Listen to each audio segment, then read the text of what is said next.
Hello everyone, कैसे हो आप सब? बढ़िया होंगे ना? कैसा गया 10th बोर्ड वालों आज फिजिक्स का एग्जाम?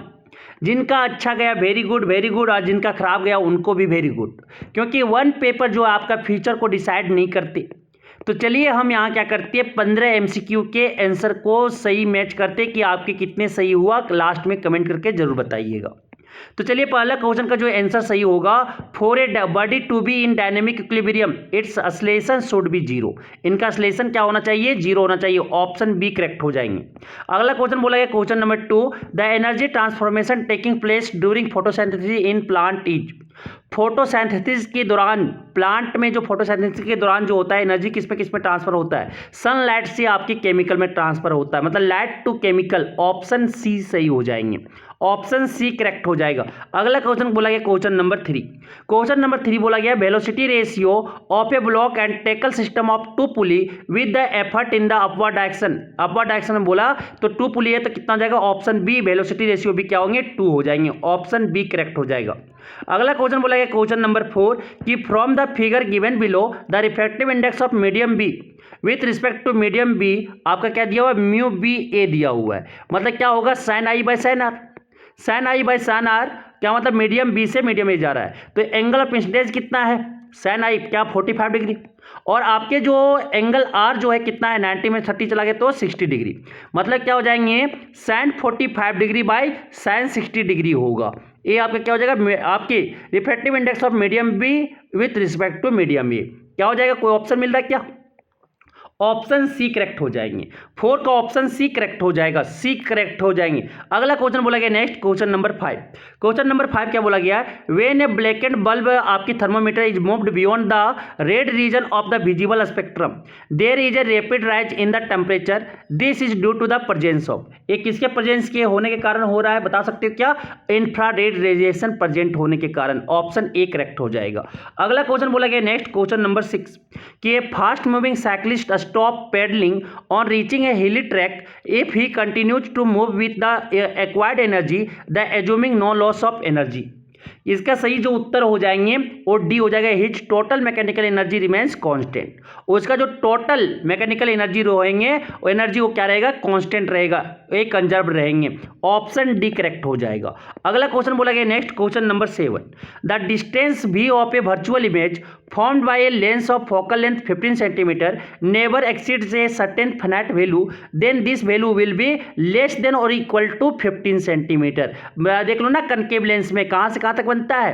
अगर इन्फिनिटी से फोकस पे बनता है, फोकस और ऑप्टिकल सेंटर के बीच में बनता है। ऑप्शन क्या हो जाएगा? डी हो जाएंगे। अगला क्वेश्चन बोला गया, next question, question number 8। Question number 8 क्या बोला गया? Assertion tiny air molecules scatter blue light more than red light, सही है।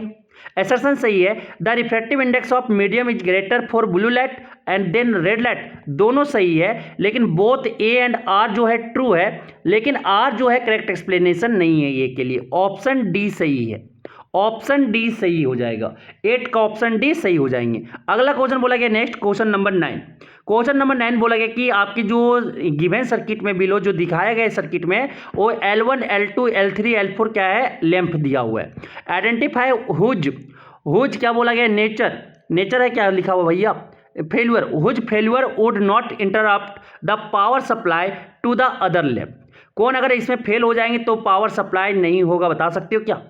अदर में पावर सप्लाई नहीं होगा, कौन अगर टूट गया तो वुड नॉट इंटरप्ट, मतलब कि वो खराब नहीं हो सकता है कि अगर पावर सप्लाई बंद हो गया तो ये L2 अगर टूट जाएगा तो कोई इफेक्ट नहीं पड़ेगा। क्या हो जाएंगे? इसका आंसर सही जो हो जाएगा 9 का ऑप्शन जो हो जाएंगे बी सही हो जाएगा। अगर ये डिस्ब्रेक भी हो गया तो कोई इफेक्ट पावर में नहीं पड़ेंगे। क्या हो जाएगा? ऑप्शन जो हो जाएंगे, ऑप्शन इसका 9 का बी सही हो जाएगा, बी सही हो जाएंगे। अगला क्वेश्चन, क्वेश्चन नंबर 10 का बोला गया, equal volume of water are added to the 3 cylindrical jars आपका ए बी सी में, सेम हाइट है और रेडियाई जो आपका R A R B and R C है respectively. R A R B जो है लेस देन आर ए है और लेस देन आर सी है। If you blow air into the mouth of this jar, अगर ये जार के mouth में क्या करते हैं? एयर को ब्लो करवाते हैं। Which two will produce the shrillest note, किसमें श्रीलेस्ट नोट होंगे? हायर पिच होगा।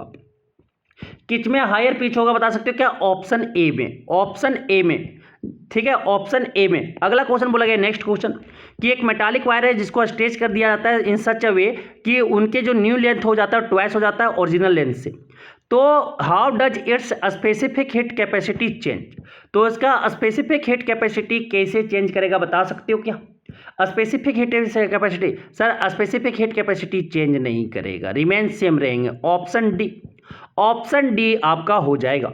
अगला क्वेश्चन बोला गया है कि अगर दो, करेक्ट फॉर्मूला क्या होगा, कैलकुलेट दो इक्विवेलेंट रेजिस्टेंस जब दो रेजिस्टर्स आपके पैरेलल में कनेक्टेड हो, तो ऑप्शन बी करेक्ट हो जाएगा, ऑप्शन बी करेक्ट हो जाएगा। अगला क्वेश्चन बोला गया, नेक्स्ट क्वेश्चन, क्वेश्चन नंबर आपके 13, क्या बोला गया, the diagram below shows the top view of wire A shown by A cross x carrying current into the plane of the paper.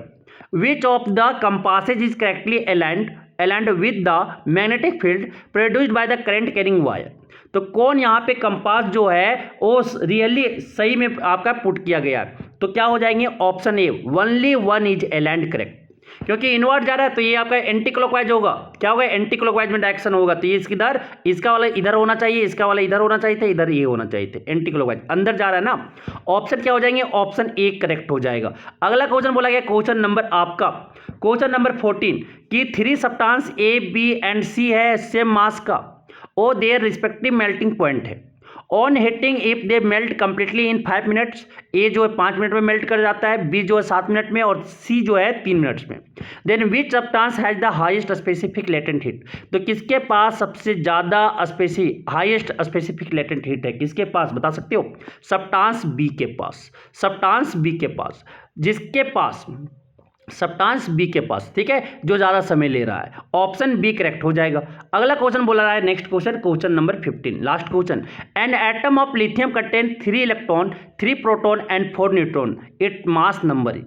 तो 3 प्रोटॉन और 7, क्या हो जाएगा, number of proton plus number of neutron, क्या हो जाएगा, 4 + 3 कितना हो जाएगा, 7 हो जाएंगे, ऑप्शन सी करेक्ट हो जाएगा, ऑप्शन सी करेक्ट हो जाएंगी। समझ आ गई बातें? तो 15 में आपके कितना आ रहा है कमेंट करके जरूर बताइएगा। Thank you.